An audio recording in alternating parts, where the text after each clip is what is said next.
Okay, but and then Reign Over Me. It kind of like made people feel more comfortable who do those kind of movies, directors and writers, to put me in that kind of thing. What do you prefer? Do you prefer comedy or you prefer drama? The comedy's a lot more fun. When I was growing up, and when I got into comedy, I was 17. I started doing stand-up. I wanted to be Eddie Murphy.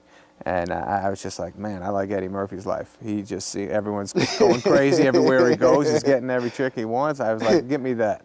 So, give me that. That's all I thought about. It's some hot sauce. Exactly. I don't know. And then now I'm 40 years old, and I've been doing movies since I'm like 23. So I've been around a while, and when I get to test myself and do serious acting roles, I feel more challenged. Right. It feels cool, but I'm more comfortable with the straight-on comedies. I like doing it. That's why I got into this. I don't know, man. It's like comes easier for me to be involved with comedy. What's the trick to writing comedy? I like to find an idea I connect with, and I think is automatically funny. Like Happy Gilmore. I used to go to the driving range with my father a lot, and I had a friend, Kyle McDonough, who was an incredible hockey player.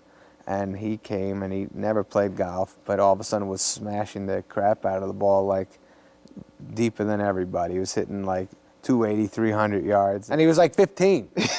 So we were like, what the hell's going on? And then so one day I called my father up. I go, hey, wouldn't that be funny, a hockey player who becomes a golfer, and he's on the pro tour and he's punching people in the faces, that kind of thing? My father's like, yeah, it sounds all right. I was like, yeah, I'm gonna write that movie. And so me and my buddy wrote that. That's kind of what gets me into it. If I think the idea is funny, then we come up with a lot of jokes for it. How much is improv and how much is basically what's been written? You know, you're right about, I'd say 75%, and then when you're there, you try to come up with stuff that's makes. You know who's great? Rock. I did The Longest Yard with Rock, and we wrote him a bunch of stuff.